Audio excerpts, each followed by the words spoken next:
Ce livre a été préfacé par un calligraphe chinois qui habite à Nice, qui s'appelle Lin Chi.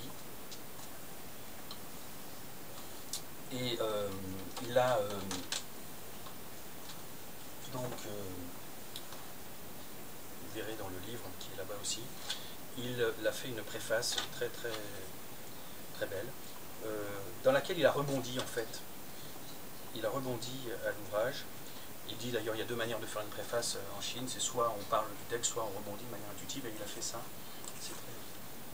Et puis il y a des dessins de Françoise Romer, qui est une peintre qui a fait cet ouvrage et qui habite à Camps-la-Source, dans le Var. Que j'aime beaucoup, et ses dessins sont très beaux.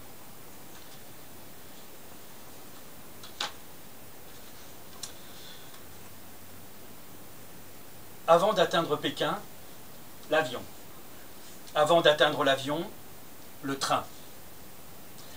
Par chance, le personnage est installé au centre du wagon, à l'endroit où les fauteuils se font face. Place prometteuse.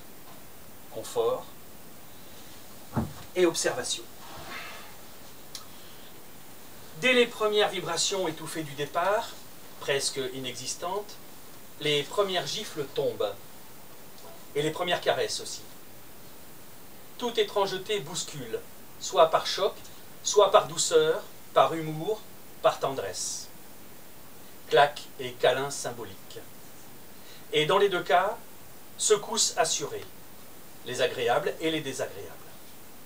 Les premiers coups sont modernes, les musiques mécaniques et répétitives des téléphones portables, puis, ça devait arriver, le personnage grimace dès le monologue sans gêne d'une femme tailleur-talon à la cinquantaine passée. « Tu es né en 1960 ? Je suis sorti avec un homme qui est né en 1960, comme toi. Je les prends jeunes, tu vois. Ah non, je ne suis plus avec lui, non, c'était l'enfer. » Il se lève, dépité, et se dirige vers le sas entre les voitures, mais les feuilles de papier toilette éparses dans le couloir, comme des gros confettis sales, lui font rebrousser chemin. Résigné, il regagne son emplacement. Il s'assied et constate en face de lui le tout petit sandwich au jambon qu'une souriante et grosse dame découpe délicatement à belles dents, pendant que les doigts de son autre main tournent les pages d'un livre épais sur le régime. Son voisin d'une douzaine d'années, et voyageant seul, lui pose une question sans détour. « Monsieur, qu'est-ce que vous faites ?» Il a osé. Vive l'innocente audace.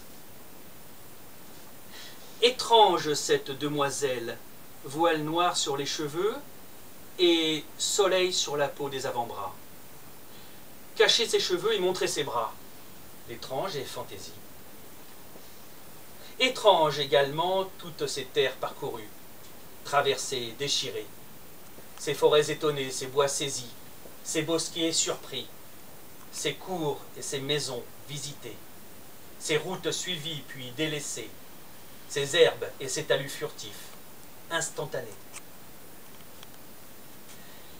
Il revient sur ses compagnons de voyage. L'enfant aide maintenant la bonne et grosse dame à faire ses mots trouvés. À l'envers du jeu, et presque en s'excusant, le garçon